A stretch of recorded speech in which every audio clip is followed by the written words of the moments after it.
May 15th, 1945, Fort Bliss, Texas, 2:15 p.m. The words came out barely a whisper, but they would echo through Captain Eleanor Hartwell's mind for the next 40 years. Bitte beschämen Sie mich nicht. Please don't shame me. The girl's hands were trembling so badly she couldn't work the buttons on her own uniform jacket. 19 years old, German Signals Corps, personnel number etched on a metal tag around her neck.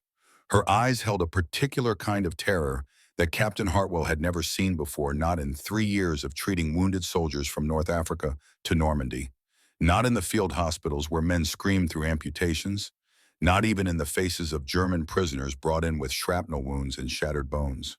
This was different. This was the fear of someone who had spent months, perhaps years, preparing for this exact moment, who had been told in explicit detail what would happen when she fell into enemy hands, who believed with absolute certainty that what came next would be worse than dying. The medical tent smelled of canvas and disinfectant in the particular dry heat of West Texas in May. Dust motes hung in shafts of afternoon light. Outside, the Franklin Mountains rose purple against a sky so blue it hurt to look at. The Rio Grande ran somewhere in the distance, a thin ribbon of water separating Texas from Mexico, America from everything else. Inside, a 19-year-old girl was crying without making a sound. Corporal Maria Rodriguez, the interpreter, cleared her throat. Her voice caught as she translated. She says, "Please don't shame me, ma'am." Eleanor Hartwell, 28 years old, fourth-generation Texan daughter of ranchers, who had taught her that even an ornery bull deserved fair treatment before judgment, put down her clipboard. She pulled over a camp stool, sat at eye level with the trembling girl, looked into eyes that expected monsters, and spoke in her careful, limited German, supplemented by Rodriguez's translation. "You are prisoner of war. You have rights under Geneva Convention. Nobody here will harm you. Nobody here will humiliate you. This is medical examination, like any soldier receives." You understand, the girl listed on the intake form as Greta Hoffman, age 19, Auxiliary Corps. Hamburg stared at her as if the words were in a language she had never heard before, which in a way they were, because Greta Hoffman had been told many things about what happened to German women who fell into American hands. She had sat through briefings, listened to stories whispered in bunkers, absorbed propaganda that painted Allied soldiers, particularly the Americans, as savages who showed no mercy to women, who took what they wanted, who laughed while they did it. She had expected brutality. She had expected violation. She had expected to die in this tent, or wish she had. What she got was a woman from Texas who offered her coffee and called her ma'am. By the time Greta would leave Fort Bliss 6 months later, she would make a choice that would shock everyone who knew her, a choice that would ripple forward through decades, that would create lives that had not existed before, that would prove in the most tangible way possible that mercy is more powerful than any weapon ever used in war. But first, she had to survive the next 15 minutes. And to understand how impossible that seemed to her in that moment, you need to understand what brought her to this tent. What brought 47 German women in Wehrmacht auxiliary uniforms to American soil when the Geneva Conventions had never imagined such a thing? What brought a Texas rancher's daughter face to face with an enemy who turned out to be just a terrified girl? You need to understand that wars are fought by countries, but mercy is done by people. This is that story. If you or your family members served during this time, you'll recognize this moment. The moment when everything you thought you knew about the enemy turned out to be wrong. When propaganda met reality and reality won. When you looked into the eyes of someone wearing the wrong uniform and saw not a monster but a human being who was just as scared as you were. Drop a comment if you remember stories like this from your service, or from your father's service, or from the men in your family who came home and never quite talked about what they saw. Because these stories matter. They mattered then. They matter now. This is the story of how bacon, Coca-Cola, and a cowboy hat changed the course of one German girl's life. How American kindness became more powerful than any weapon we used in the war. How a choice made in a medical tent in Texas on a hot afternoon in May would echo forward for 40 years, creating a family that had every reason not to exist. How enemy became friend. How friend became family. How family became the living proof that the values we claim to hold actually mean something when tested. But it starts here, in this tent, with this girl, with these words. Bit of beschämen Sie mich nicht. 6 hours earlier, Colonel James Morrison had gathered his officers in headquarters that smelled of coffee and the particular dusty sage smell of West Texas mornings. The building was temporary like everything at Fort Bliss in those final weeks of war. Plywood and corrugated metal. Maps on the walls showing Europe carved into occupied zones. Germany a broken thing divided among victors. Gentlemen, Morrison said, and ladies. He nodded toward Eleanor Hartwell and Major Patricia Henderson, the only women in a room full of men who had spent years thinking about war in terms of soldiers who were all male. Washington is sending us a problem nobody has solved before. 47 female prisoners, German auxiliaries, captured in France, processed through England, now our responsibility. Sergeant William Dawson shifted his weight. Bull Dawson, they called him, though never to his face. 38 years old. Built like the Texas Longhorn cattle his family had raised before the Depression killed that dream. Lost his brother Tom at Omaha Beach. First wave never made it past the waterline. Sir Dawson said with respect, "We run a POW camp for soldiers, not women." Major Patricia Henderson, Boston accent, sharp as broken glass, cut him off. "Not women, Sergeant.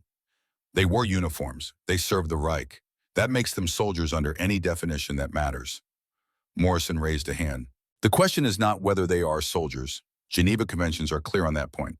The question is what protocols we use when our entire system assumed prisoners of war would be male.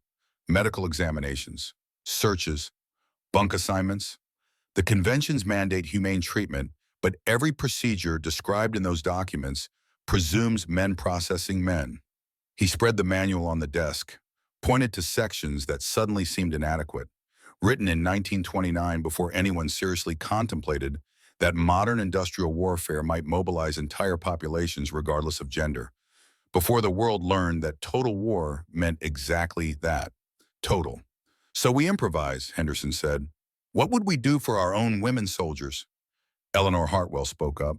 Her voice carried the slow drawl of the Texas Panhandle vowels stretched wide as the prairie. "Sir, back home when mares came in from the weld, my daddy always had my mama do the first handling.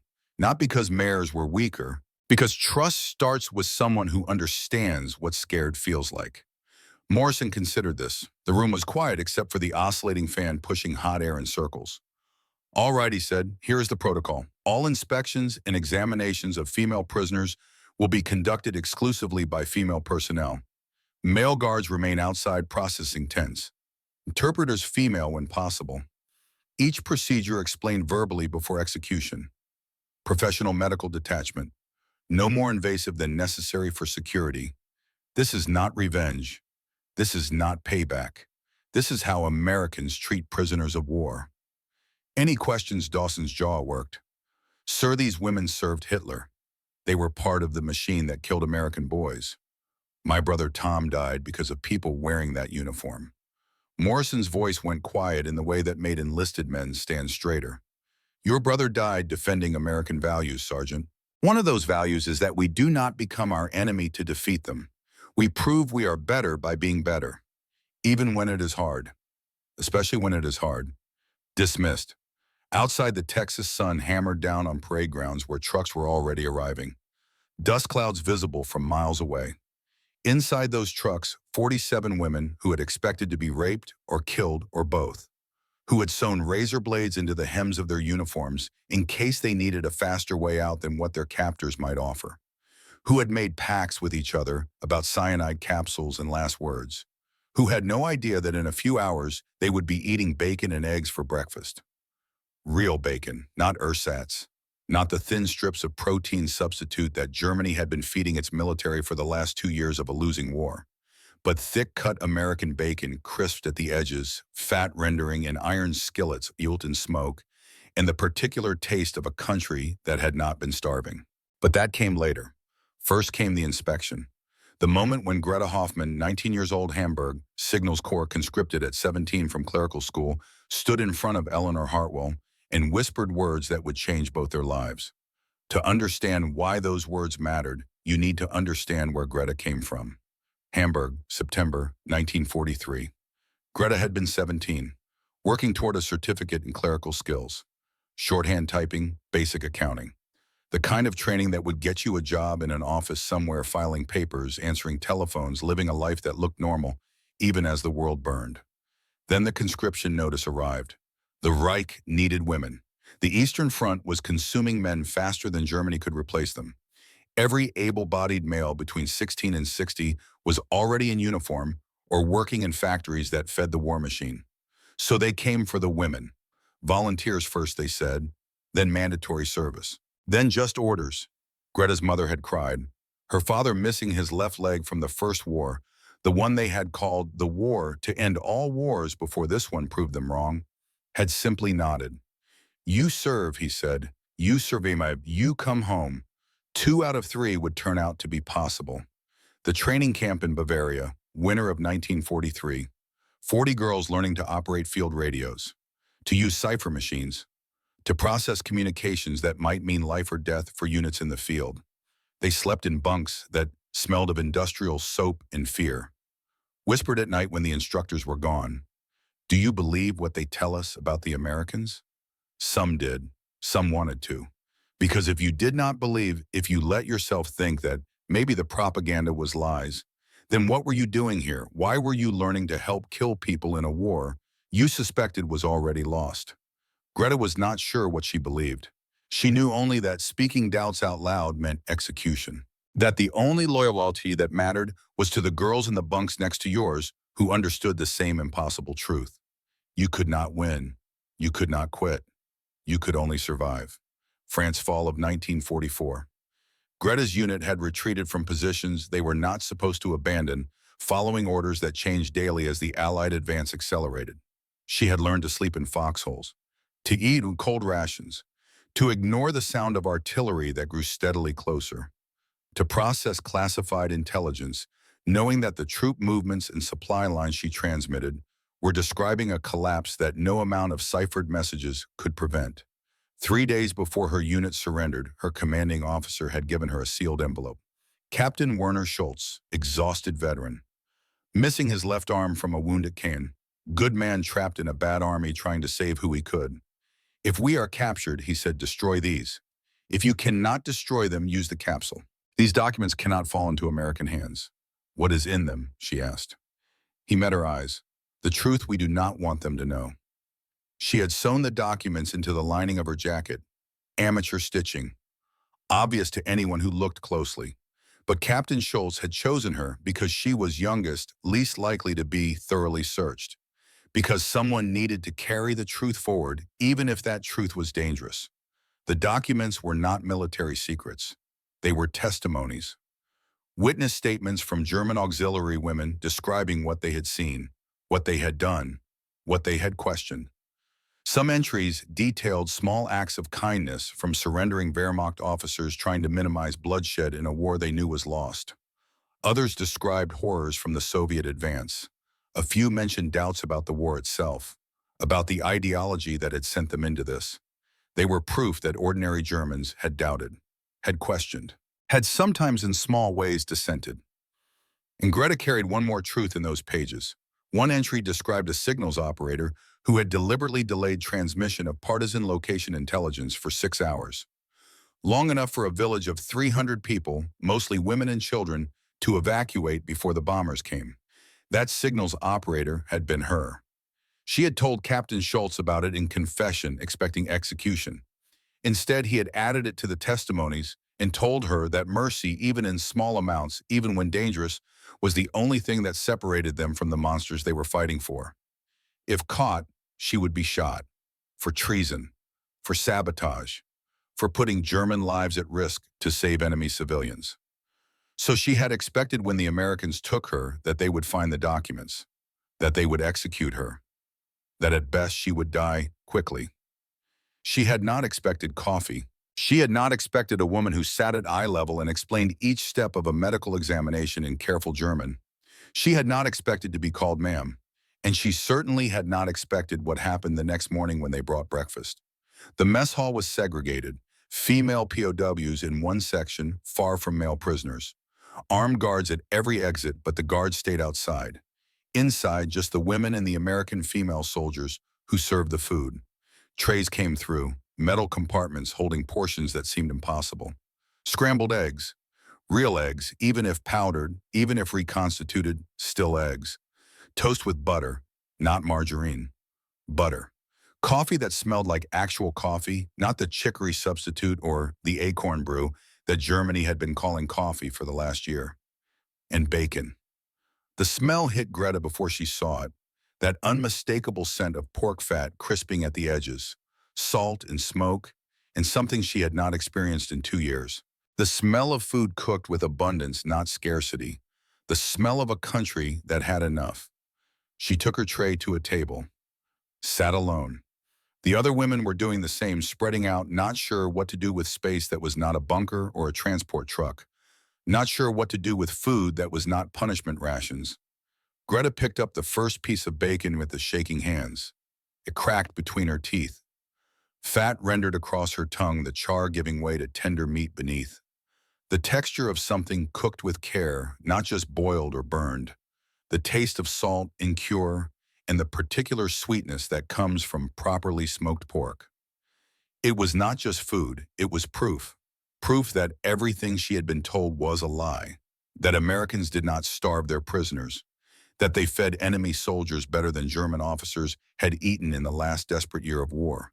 Greta ate that first piece of bacon and started crying. Not the silent tears from yesterday's examination. Not the held-back sobs of someone trying to be brave. But real crying, the kind that shakes your shoulders and empties something out of you that has been held too long. Around her, other women were doing the same. Some eating mechanically, faces blank. Others crying like Greta. A few praying in whispers. Anna, 17 years old, the youngest in the transport, whispered in German. This is what they eat every day. Hilda, 35, former nurse, pragmatic in the way people get when they have seen enough death to stop being surprised by it, said quietly. Eat. Who knows when it stops? But it did not stop. Breakfast every morning, bacon and eggs, sometimes sausage, sometimes pancakes. Always coffee, always enough. And slowly, in the way that truth works when it replaces lies, the women began to understand that their expectations and the reality of American captivity existed in completely different worlds. That understanding would save some of them, would destroy others, would create a split in the barracks that would define everything that came next. But on that first morning, eating bacon that tasted like freedom, Greta made a decision. The documents sewn into her jacket lining felt different now, not like a death sentence, like a possibility. Captain Hartwell had seen the stitching during the examination. Greta was certain of it. The woman's eyes had lingered on the seam just a moment too long, but she had said nothing, had continued the exam with professional detachment, had finished and sent Greta to barracks assignment without a word about hidden materials. That meant something. That meant maybe, possibly, there was another way through this than silence and secrets. The question was whether she had the courage to take it. So, that night, Women's Barracks 3 smelled of canvas and soap and the particular smell of too many people in too small a space. 47 women on military cots.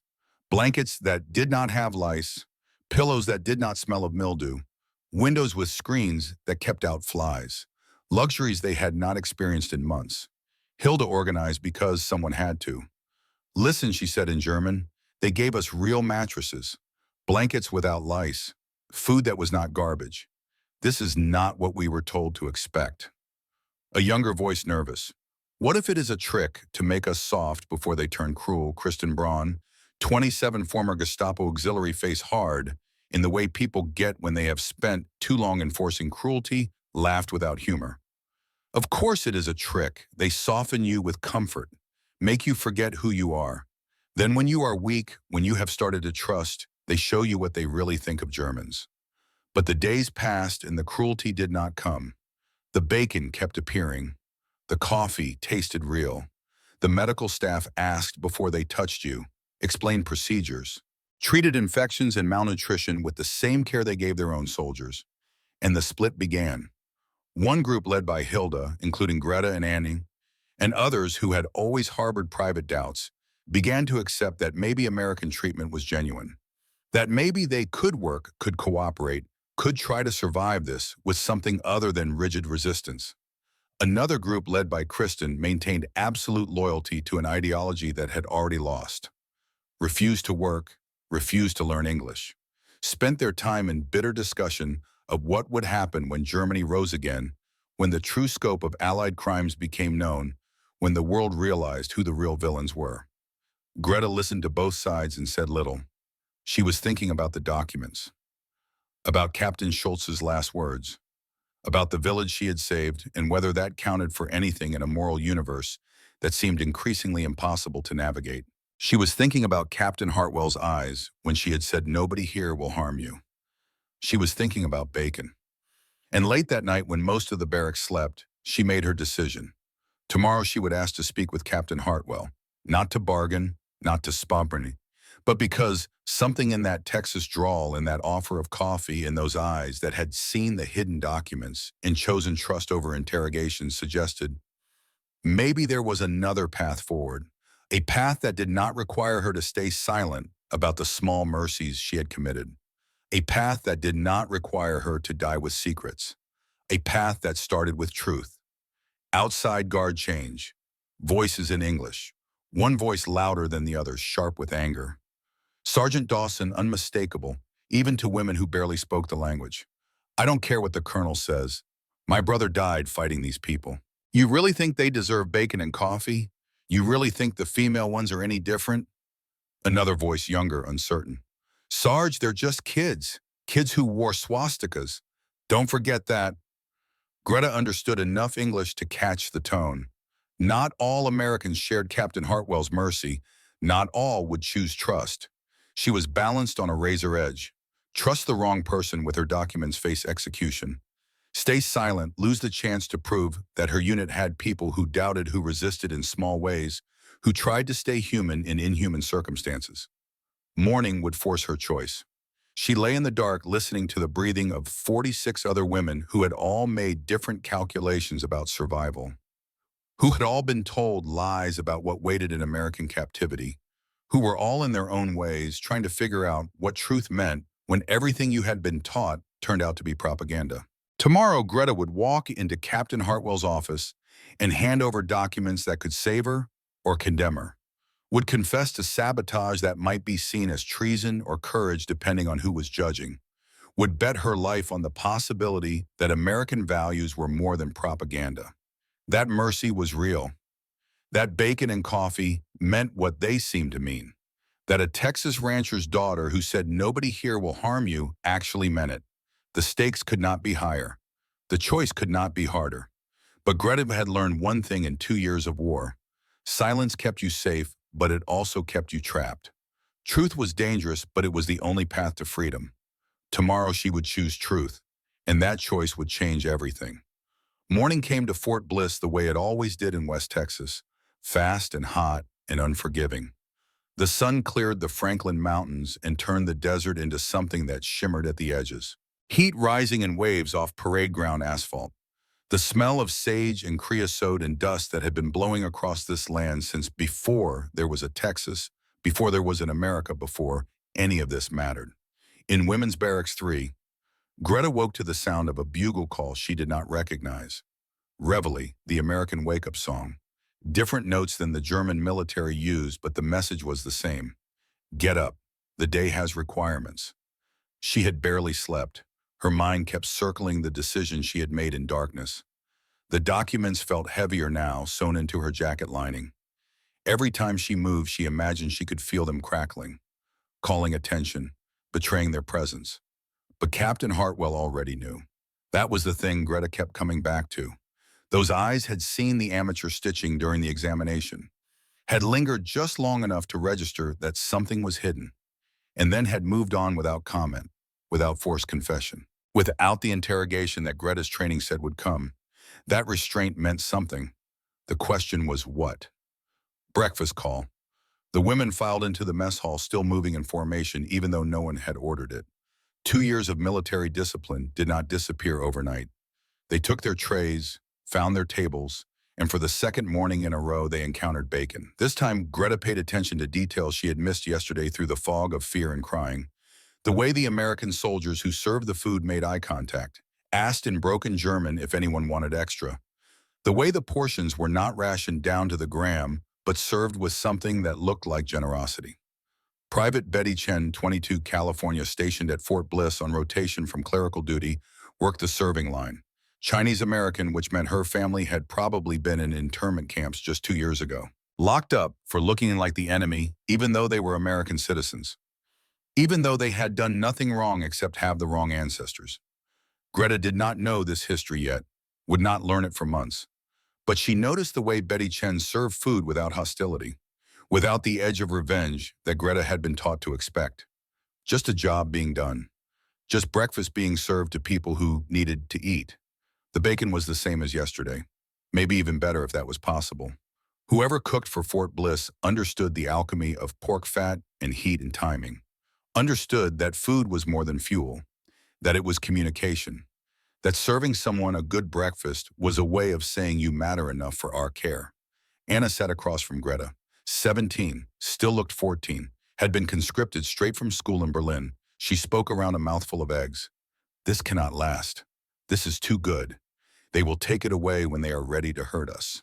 Hilda, pragmatic as always, shook her head. Or maybe this is just how they feed prisoners. Maybe they have so much they do not need to starve us to prove a point. Kristen Braun, at a table with her faction of loyalists, spoke loud enough for the whole room to hear. They fatten cattle before slaughter, too. Do not forget what you are. But it was hard to remember to be afraid when your mouth was full of bacon and real coffee. Hard to maintain ideological purity when your body, starved for months on German rations, was finally getting protein and fat and the kind of calories that let you think clearly again. Greta ate slowly, tasting each bite, trying to understand what it meant that America could afford to feed enemy prisoners better than Germany had fed its own soldiers at the end. After breakfast cleanup, then work assignments, Major Patricia Henderson stood with a clipboard calling names and duties. Laundry detail, kitchen help, garden expansion, medical supply sorting. All voluntary, she said through the interpreter, all compensated with camp script that could buy items from commissary. Soap, cigarettes, writing paper, small things that made captivity more bearable. Greta volunteered for garden detail. She did not know why except that it was outside, except that Hamburg had been a city, and she wanted to touch dirt that was not a foxhole, wanted to see things grow instead of burn. Then Henderson called her name separately. Hoffman, Captain Hartwell requests interview. Bring your personal effects. The barracks went silent. Interviews were not usually good things. Interviews meant interrogation, meant someone had noticed something, meant the gentleness might be ending. Greta stood, walked back to her bunk, put on the jacket with its hidden cargo, felt 46 pairs of eyes tracking her movement. Anna whispered, "What did you do?" "Nothing," Greta said. And then more honestly, "I do not know yet." The walk to administration building felt longer than it was. Sun hammering down, dust under boots, guards at every corner, but they did not stop her, did not grab her, just watched as she passed. Captain Hartwell's office was small, desk, 2 chairs, window overlooking mountains. A photograph on the desk showed a younger Ellie in a cowboy hat standing between an older couple who had to be her parents. Behind them, a ranch house and grassland stretching to horizon. Texas in a single image. Greta stood in the doorway, uncertain. "Sit," Ellie said. She poured 2 cups of coffee from a thermos. The same ritual as the medical exam, the same careful creation of neutral space. Coffee first, then conversation. Greta, Ellie said, "I am going to be direct. You are hiding something. I saw it during examination." "You know I saw it." Silence. Greta's hands wrapped around the coffee cup. Warm ceramic, something to hold on to. "I did not force the issue then, because forcing does not build truth. But we are past that now. You have seen how we treat your people. You have eaten our food, worked alongside our soldiers. Time for honesty. What are you hiding?" Greta looked at the coffee, at the photograph of the ranch, at Captain Hartwell's face, which was serious but not cruel, which expected truth but did not threaten. She made her choice. If I show you what happens, depends what it is. Military intelligence, we process through proper channels. Personal items, you keep them. Something dangerous, we secure it. But I promise you this, whatever it is, you will be treated according to law. No torture, no executions. We do not do that. The Americans had dropped atomic bombs on Japan, had firebombed Dresden and Hamburg, had waged total war with industrial efficiency, but they did not torture individual prisoners, did not execute POWs for carrying documents. The contradiction made Greta's head hurt. "I have documents," she said slowly in English she had learned in school before the war. "From my captain. He say destroy if capture. But they not military secrets. What are they testimonies? From women like me. What we see, what we think. Some say doubts about war. He wants someone to know we not all believers." Ellie leaned back. "So you have been carrying testimonies from German soldiers who question the regime. Since France, yes. Why not destroy them? Because maybe somewhere someone should know true story. Not Nazi story, not propaganda, just what we live." Ellie was quiet for a long moment. Outside voices, trucks, the normal sounds of a military base going about its business. Inside, two women deciding whether trust was possible between enemies. "Okay," Ellie said finally. "Here's what happens. You give me the documents, I read them. If they are what you say, personal testimonies, no security risk, I file them as historical record. War Crimes Commission might want them to understand auxiliary program, but you will not be punished for carrying them. And if they have bad things, you mean if they document war crimes?" Ellie's voice hardened slightly. "Then those responsible face justice. But you are a messenger, not a perpetrator. Big difference." Greta reached into her jacket, found the seam she had sewn 3 months ago, pulled the stitches. The documents came out. Folded paper, typewritten entries, handwritten notes, the collected doubts and small rebellions of women who had served an evil regime while trying to stay human. She handed them to Ellie. The reading took 15 minutes. Greta watched Captain Hartwell's face, watched surprise turn to something like recognition, watched her expression shift when she reached certain entries. Finally, Ellie looked up. "Greta, half these testimonies describe women trying to help Allied POWs, sneaking food, warning about brutal guards. And this one here," she pointed to a page, "describes a signals operator who deliberately delayed transmission of partisan location to give civilians time to evacuate. That was me," Greta whispered. The room held that admission. "Let it sit. Let it mean what it meant. You sabotaged your own military operations only when I could not see reason for cruelty. A village, mostly women and children. Our unit was to report location for bombing. I wait 6 hours, say equipment malfunction. By then they evacuate. Do you know what would have happened if you were caught execution?" "Yes, I know." Ellie stood, walked to the window, looked out at mountains that had been there long before this war and would be there long after. When she turned back, her face held something complex. Not quite sympathy, not quite approval, but respect. "You just made my job a lot more complicated, Greta Hoffman. I am sorry because now I have to report that we have a German POW who committed treason against her own military to protect civilians. And that makes you, I do not know what that makes you, certainly not an enemy in the way Sergeant Dawson sees it." Ellie sat back down. "My grandfather fought in the First War, France. He used to tell me about a German soldier who carried him to safety after he was wounded. Never learned the man's name. But he said Ellie wars are fought by countries. Mercy is done by people." She tapped the documents. "This is mercy, hidden in the uniform of someone who had every reason to just survive and not take risks. What happens now? Now these go to intelligence for documentation. You write a formal statement about your actions. And I recommend you for protected witness status. Protected what means you are a valuable asset, not just prisoner. Means different treatment. And it means," Ellie's voice dropped when Sergeant Dawson and others argue for harsher conditions, "I have official reason to say no. Why you help me?" Ellie looked at the photograph on her desk, at the ranch, at the parents who had taught her that character was proven in how you treated people who could not fight back. Because you took a risk to save lives when staying quiet would have been safer. That is what we claim to value in America. If I punish that, what am I defending? One more thing, Ellie said. Your testimony mentioned a Captain Schultz, said he was trying to surrender his unit peacefully to minimize casualties. Do you know what happened to him? Greta's composure cracked. No. He sent us west. He go east to gather scattered soldiers, try to arrange formal surrender. I never see him after. I will make inquiry. Cannot promise anything, but if he is in Allied custody, maybe we can confirm his status. For the first time, Greta's voice broke completely. He was good man. In bad army, he saved many lives, I think.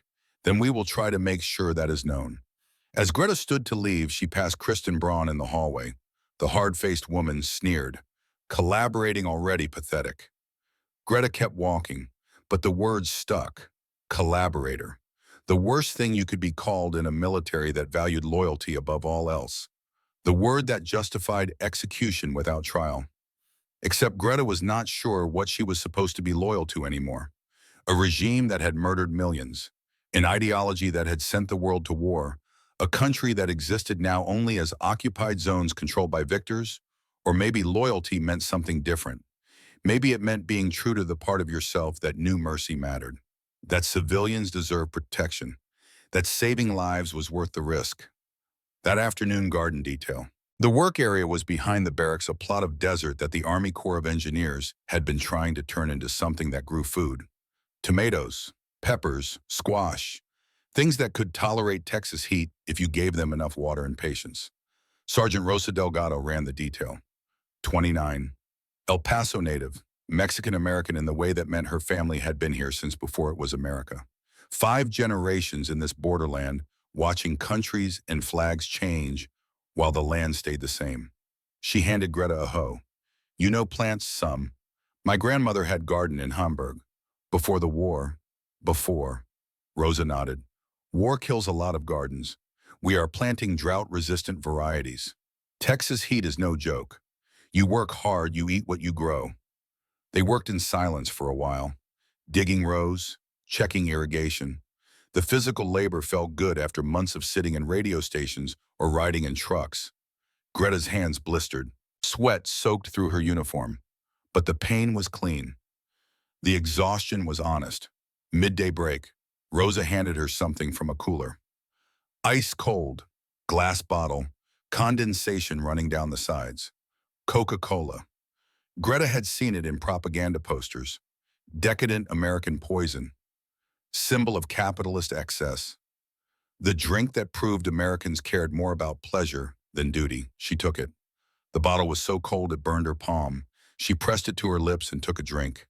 The taste exploded across her tongue. Sweet, sharp carbonation. Vanilla and caramel notes she had no vocabulary to describe. It was cold and perfect, and nothing like what she had been told. Not poison, not corruption, just a cold drink on a hot day offered without ceremony, accepted without shame. Greta held the bottle, looked at the American flag flying over the administration building, saw it not as enemy symbol, but as something else, something she did not have words for yet. That empty bottle would travel 6,000 miles before finding its final resting place. But first it had to survive what came next. Rosa watched her drink, said quietly in English. Greta was starting to understand better. My family has been in El Paso since before it was America. 5 generations. People ask if I am loyal to Mexico or United States. I am loyal to the land.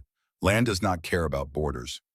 Greta thought about Hamburg, about Germany, about the idea that blood and soil were supposed to go together, that you were supposed to be loyal to both or neither. In Germany, they say blood and soil. You must be loyal to both together. Rosa considered this. Soil is real. Blood is complicated. My husband is Anglo. My mother is Tejano. My grandmother spoke Spanish and Apache. What blood am I loyal to? All of it. None of it. She laughed. I am loyal to what I can touch. This earth, these plants, people who work beside me honestly. How do you trust again? Greta asked. After being taught to hate, Rosa's hands were deep in soil planting seedlings with the kind of care that spoke to years of practice. Hate is exhausting, takes more energy than growing things. I decide what I put my energy toward. Feeding people, that is worth energy. Hating people I never met, waste of time. They worked until the sun started dropping toward the mountains, until the heat broke slightly and evening cool began creeping in. Until Greta's hands were filthy and her back ached, and she felt more like a person than she had in months. Private Betty Chen approached as they were cleaning tools. Captain Hartwell wants to see you again. Says it is good news. The walk to the office felt different this time. Less like approaching judgment. More like something Greta could not name yet. Ellie was smiling when she entered. A rare expression, one that changed her whole face. We found him. Captain Schultz. He is alive. British custody in Bavaria. Wounded but alive. Greta's knees buckled. Ellie caught her, helped her to a chair, let her cry. Not the silent tears from the first day, not the fear tears, but relief tears, deep shaking sobs of someone who had carried impossible weight and could finally set it down. We confirmed his story through your documents, Ellie continued. British are treating him as protected witness too. He is giving testimony about Wehrmacht officers who tried to minimize civilian casualties. He lives. And because of you, his testimony will help show that not all Germans were complicit, that some resisted within their constraints. There is more, Ellie said. She handed over a piece of paper. He sent message through British channels. Greta read. The letter was in German, in Schultz's handwriting that she recognized from 2 years of processing his orders. Greta, I hoped you reached safety. Your courage in preserving our testimonies may help others understand we were not all monsters. Tell the Americans the truth. It is all we have left. I am proud to have served with you. Werner Schultz. The crying started again. Ellie handed her the same handkerchief from before. Clean, pressed, offered without comment. When Greta recovered enough to speak. Thank you for finding him, for believing me. You made it easy to believe. Truth has a particular sound. Lies wobble. Ellie's expression shifted. There is complication, though. The war in Europe is over. Japan is still fighting, but Germany is done. Which means decisions coming about what happens to all of you. Repatriation. Some will go home. But Germany is occupied zones now. Soviet, British, American, French. Where you go depends on where you are from. Hamburg is in British zone. You would go there. And after, honestly, chaos. Germany is devastated. Food shortages projected for years. Infrastructure destroyed. It is going to be hard.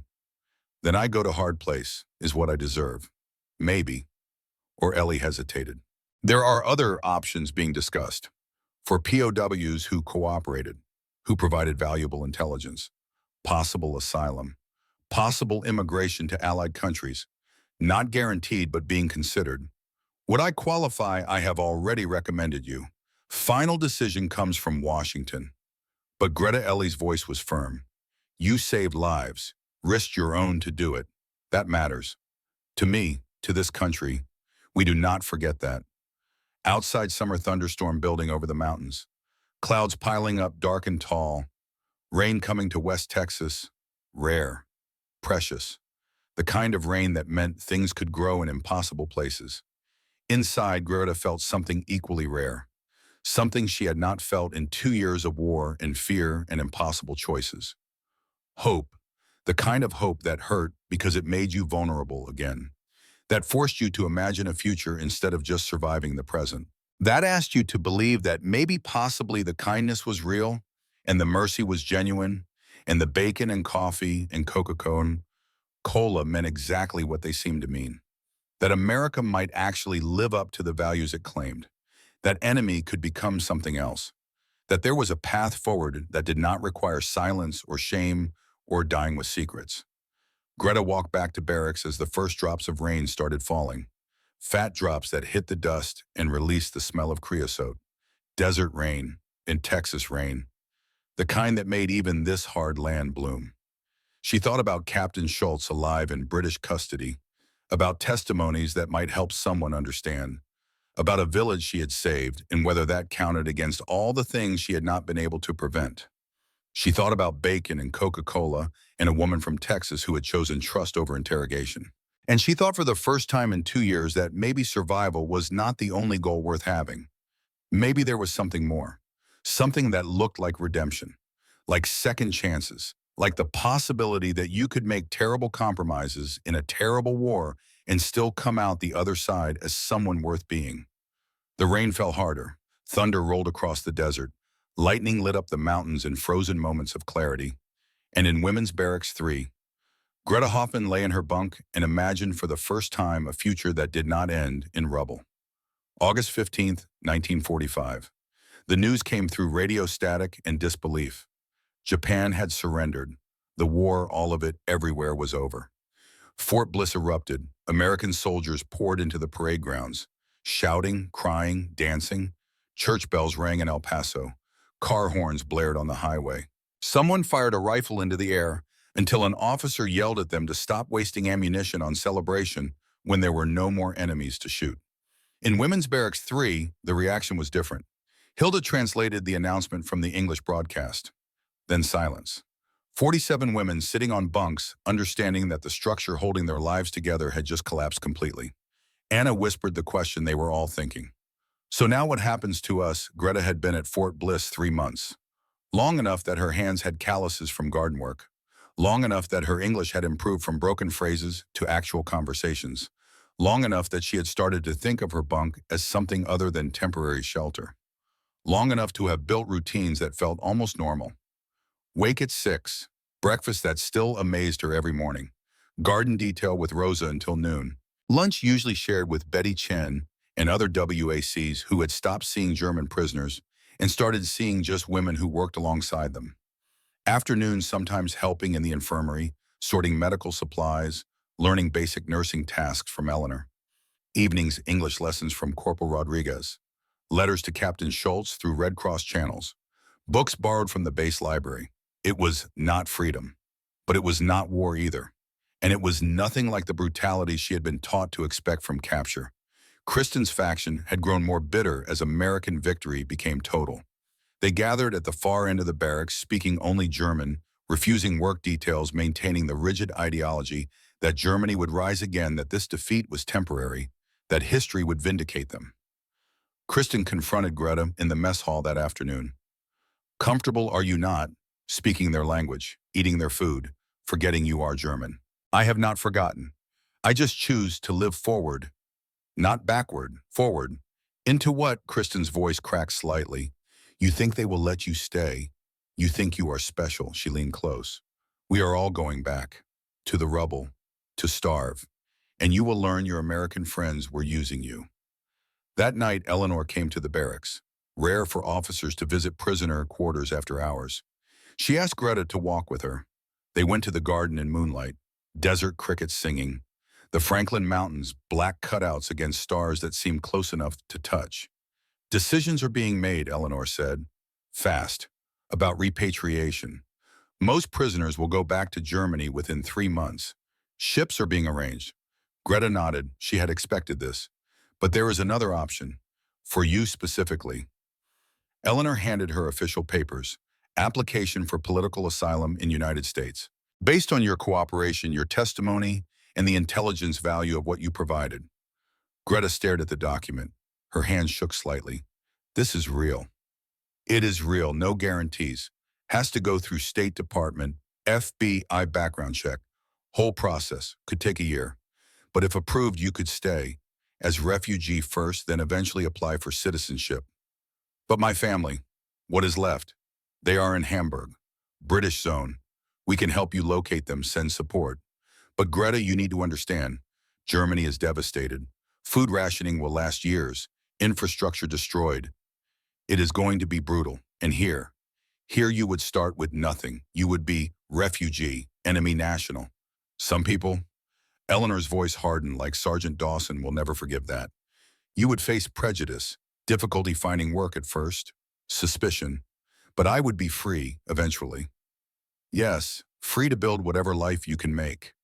Eleanor pulled out a second paper. Remember Captain Schultz, of course. British offered him similar asylum in Britain.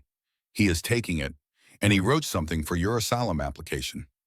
Greta read the letter. The English translation was typed below the German original. To whom it may concern, Greta Hoffman served under my command with distinction and moral courage. In a system that demanded absolute obedience, she found ways to preserve her humanity. She delayed military communications to save civilian lives. She carried testimonies of other soldiers who doubted the regime at great personal risk. If America gives her chance for new life, she will honor that chance. I stake my word on it. Werner Schultz, Captain Wehrmacht Signals Corps. He risked his asylum to vouch for me. He said you saved him too, kept him sane when everything was insane. That kind of loyalty goes both ways. I need time to think. You have 3 days. Then the paperwork deadline passes. Greta went to the garden the next morning. Needed to think with her hands in soil. Found Rosa already there inspecting tomato plants that had somehow decided to thrive in this impossible heat. Heard you got decision to make, Rosa said without preamble. How did you know small camp? People talk. She patted the bench beside her. You thinking about staying, I do not know. My family is in Germany. Is in Germany. And you are here. Rosa sat. Let me tell you a story. My grandmother, she crossed border from Mexico when she was 16. Revolution made her village too dangerous. She left everyone. Mother, sisters, cousins. Came to El Paso with nothing. Was it hard, brutal? She worked as laundress, cleaning lady, whatever. Could not speak English. People called her terrible names, but she built life. Had children, including my mother. And you know what she told me before she died? What she said, some people are lucky to be born in right place. Other people have to find their right place. Both are valid. How do I know if this is right place? Where do you feel like you can grow? Not just survive, grow like these tomatoes. She touched a plant gently. Wrong soil, they struggle. Right soil, they thrive. You have been here 3 months. Are you struggling or are you growing? Greta realized the answer. She had been growing, learning, healing, becoming something other than a terrified girl, waiting for brutality that never came. 2 weeks later, mass repatriation began. Ships departing from New York. Most female POWs would return to Germany, to British zones, to American zones, to the Soviet zone if they were unlucky, to a country that existed now only as occupied territories and rubble. Hilda clasped Greta's hands. You are sure you will not come with us? My application is approved. Provisionally, I have to stay for processing. Then we say goodbye. Anna, crying as she had cried that first breakfast 3 months ago, hugged Greta tight. Will you write when we get to Hamburg? I will try. Through Red Cross. Even some of Kristen's group, softened by months of decent treatment, exchanged quiet farewells. The bacon and coffee and medical care and absence of brutality had eroded certainty, had made some of them wonder if maybe possibly the propaganda had been wrong about more than just American cruelty. Kristen herself approached last. I still think you are wrong, but I hope you do not starve. That is something. It was the closest to kindness she could offer. Greta accepted it. As trucks carried prisoners to the train station, Eleanor and Greta stood by the fence watching them go. They will be okay, Greta asked. British zone is most stable. They will have food shelter. It will be hard, but they will survive. And I stay. You stay. For now you will be housed in different facility, refugee processing center in San Antonio. More freedom, but still supervised. Background checks take 6 to 8 months. And then if all clears, you are free, with refugee status. Can work, move about, eventually apply for citizenship. Eleanor's voice became careful. There is something else. My family's ranch outside Amarillo. We need help with accounts, correspondence, office work. My mother's health is not good, cannot manage paperwork like she used to. Greta's breath caught. You offer me job, I am offering you option. Pay is modest. Room and board on ranch. It is isolated. Nearest town is 20 miles. Hard work. But it is legal employment, and it gets you out of refugee system faster. Why would you do this? Because 3 months ago you chose trust over fear, even when you had every reason to be afraid. That kind of courage should not end in refugee camp paperwork for 6 months. I accept. Thank you. They shook hands. Then impulsively Greta hugged her. Eleanor, surprised at first, hugged back. Rosa, watching from the garden, nodded approvingly. As Greta walked back to pack her few belongings, Sergeant Dawson intercepted her. She tensed. 3 months of decent treatment had not erased the memory of his voice that first night. His anger about bacon and coffee wasted on enemies. Heard you might be staying, he said. In America. Is not decided yet. His face was hard in the Texas sun, weathered and angry and carrying grief that had no good place to go. My brother Tom, he was 22, died on Omaha Beach first wave. You know what his last letter home said? Greta shook her head. He said we are doing this so their kids will not have to, meaning German kids, Japanese kids, enemy kids. He believed we were fighting so even enemy children could grow up free.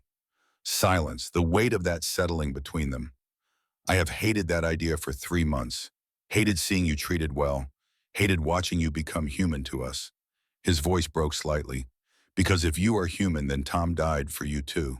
And that thought made me sick. I am sorry for your brother. Do not be sorry. Be worthy of it. He met her eyes. I read your file.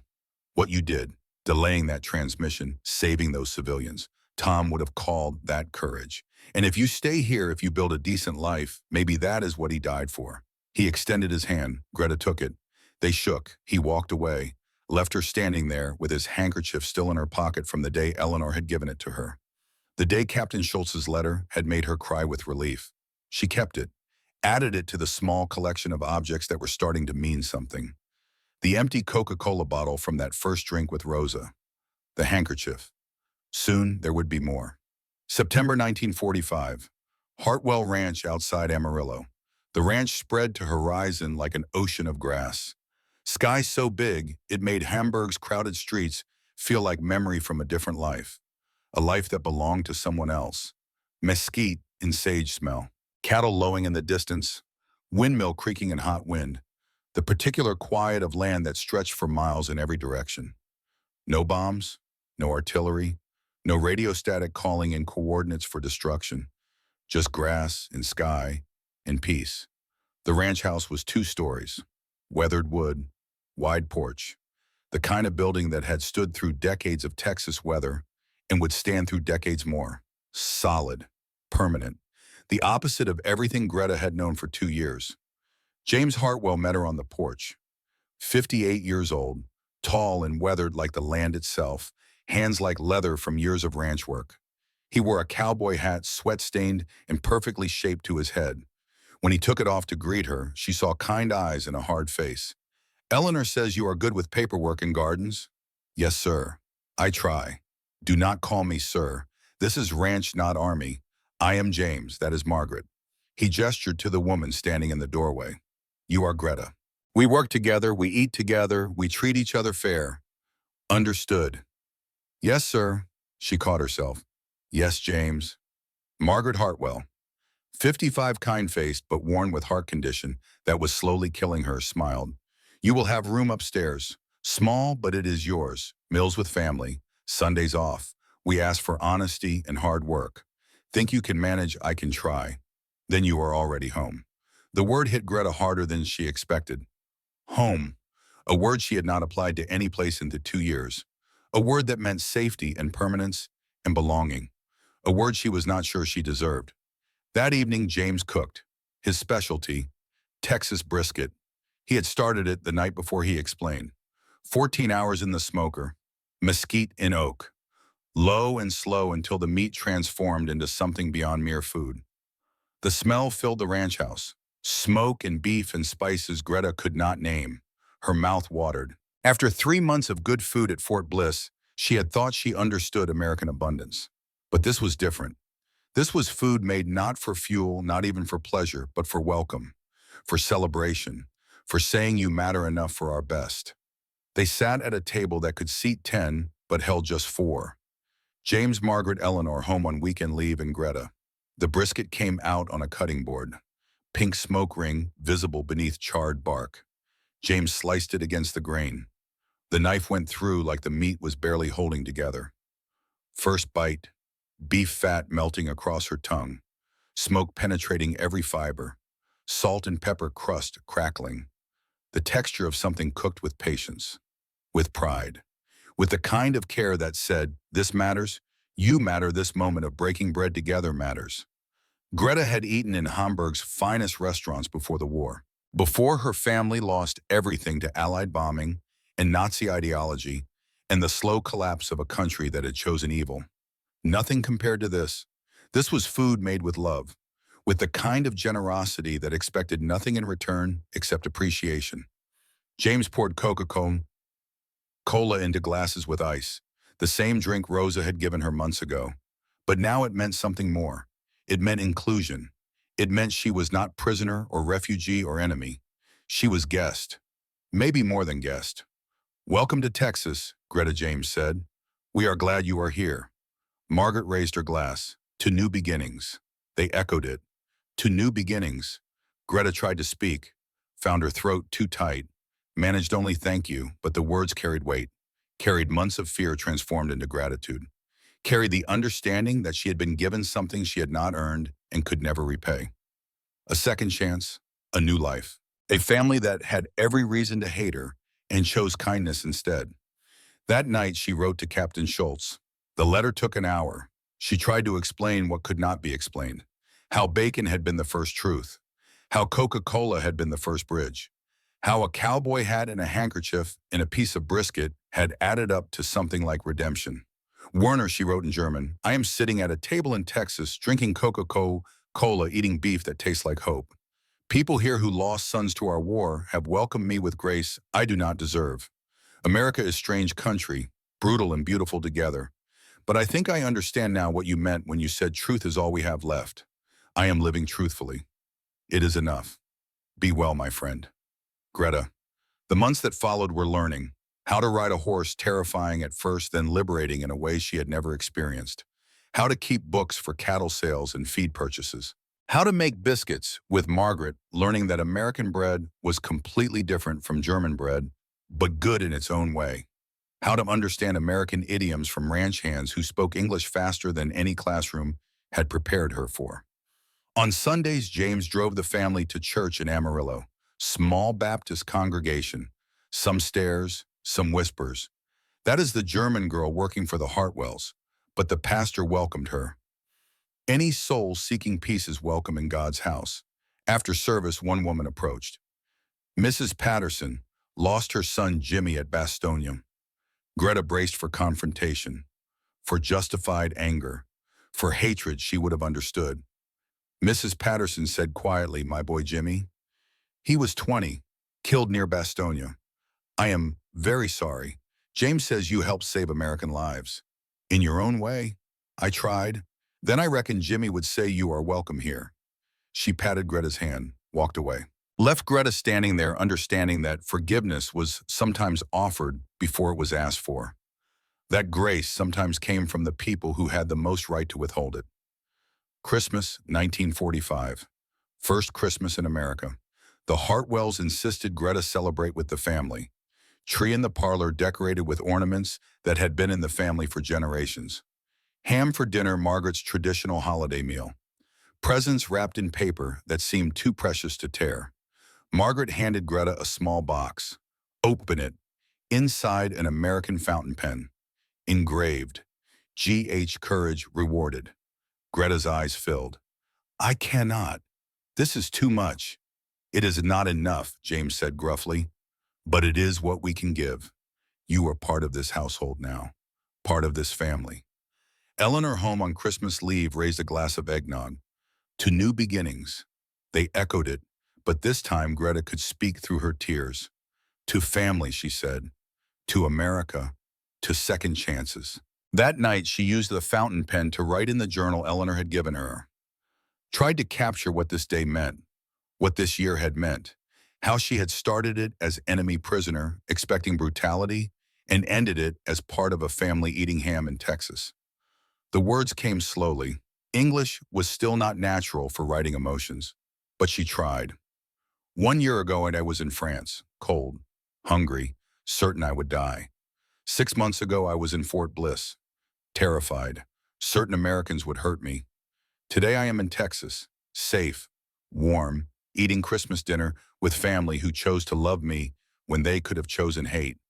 I do not understand this country yet, but I am beginning to understand that mercy is real, that second chances are possible, that enemy can become friend, can become family.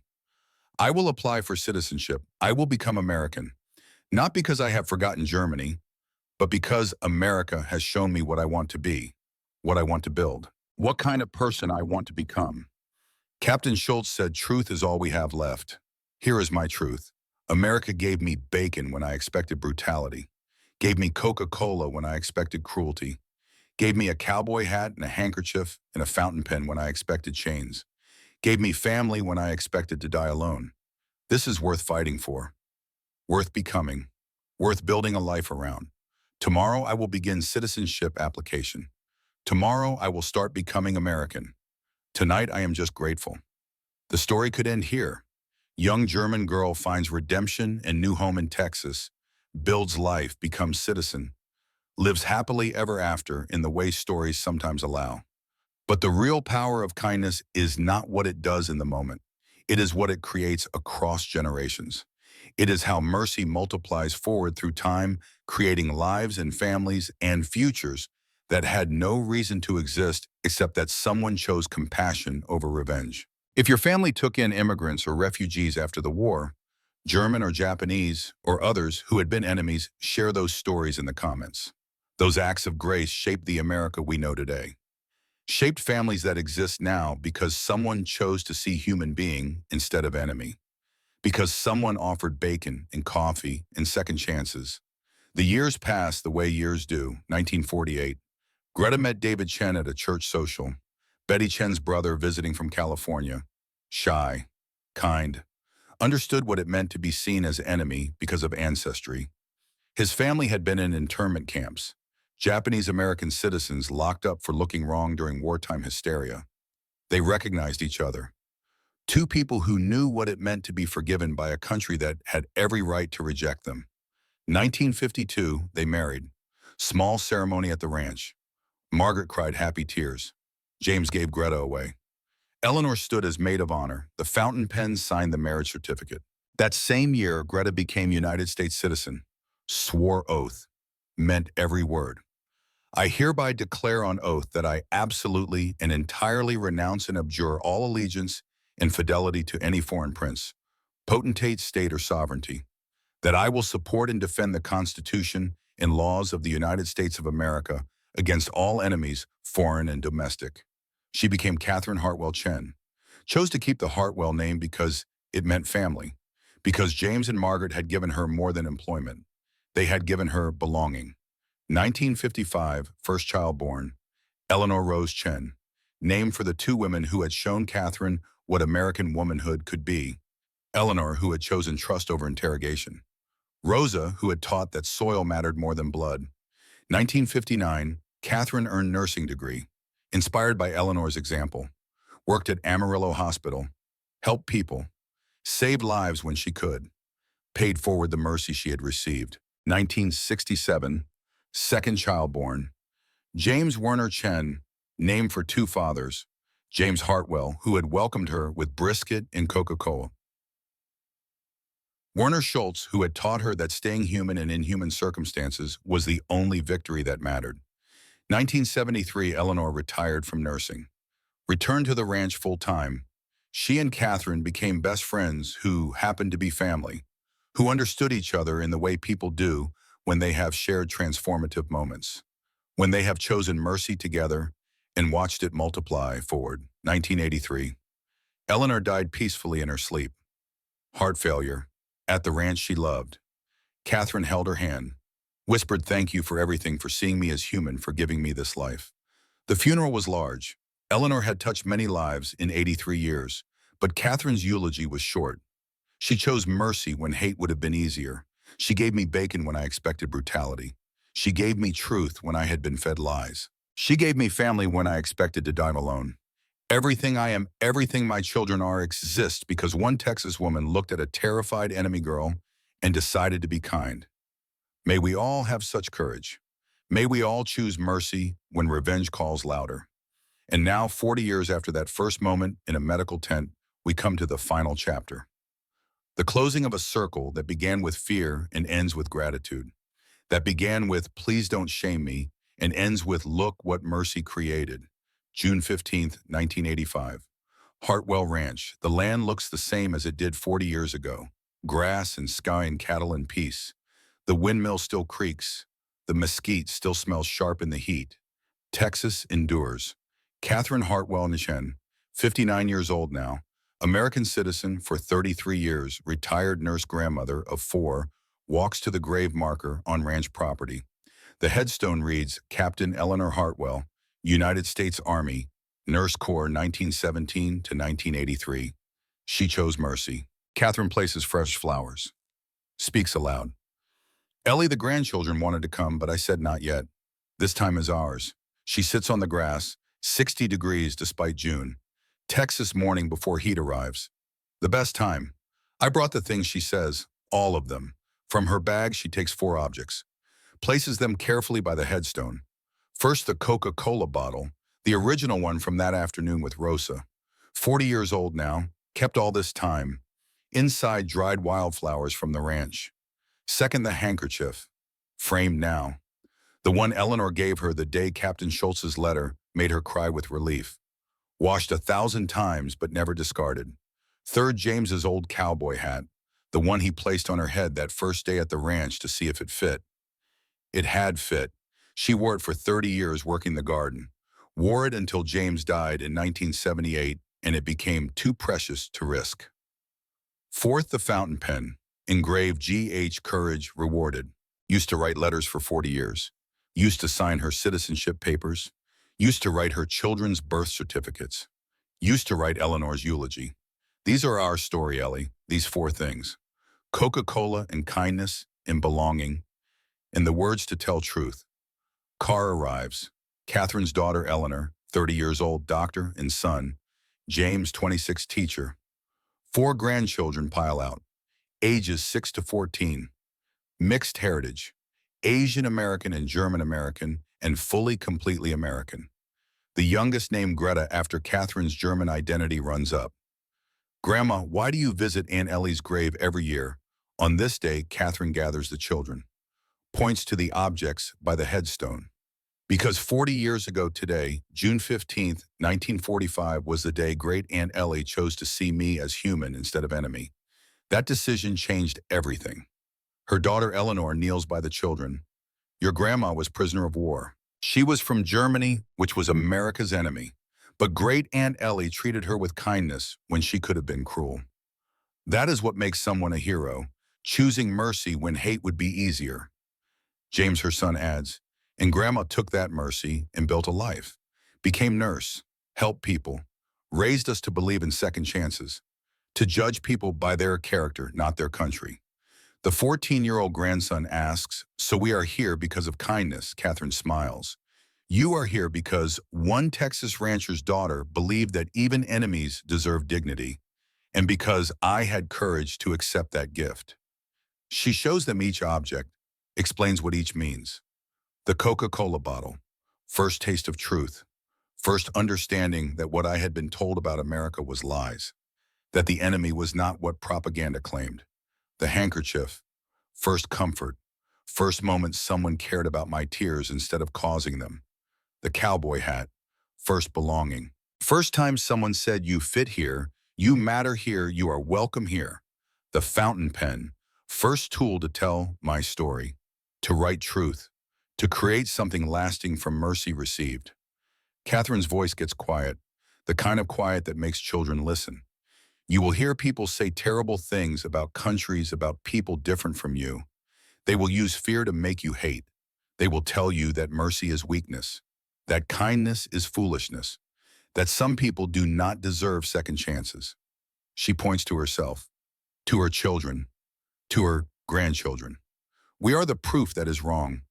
We exist because great Aunt Ellie chose kindness, because Sergeant Dawson chose forgiveness, because James and Margaret Harwell chose to see person instead of enemy, because Rosa Delgado taught me that soil matters more than blood, because America at its best believes in redemption.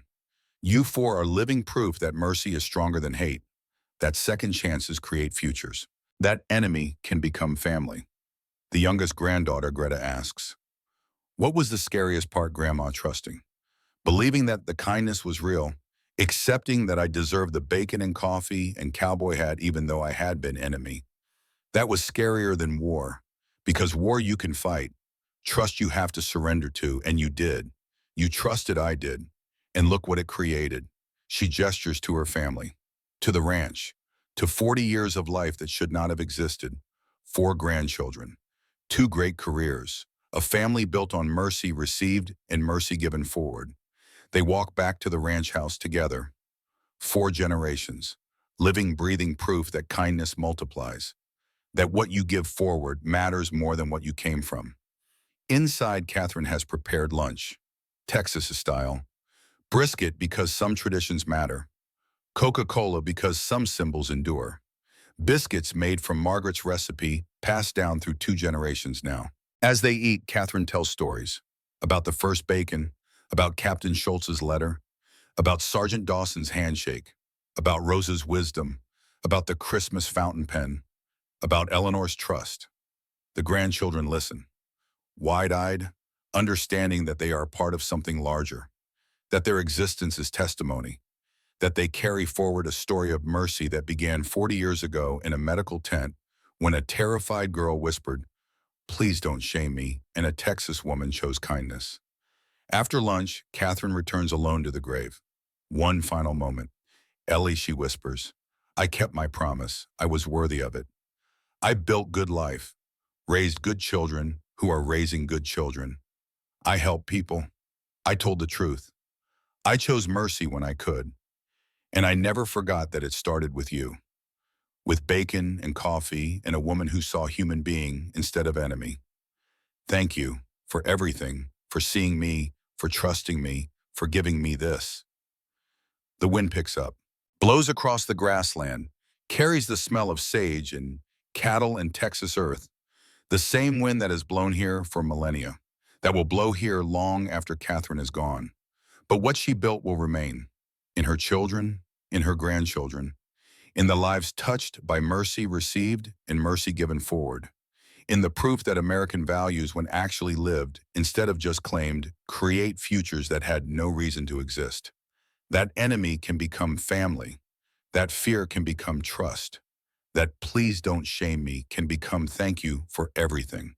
That mercy in the end and is stronger than any weapon ever used in war. Catherine walks back to the house, wearing the cowboy hat, carrying the legacy, ready to tell the story one more time to anyone who needs to hear it, because these stories matter.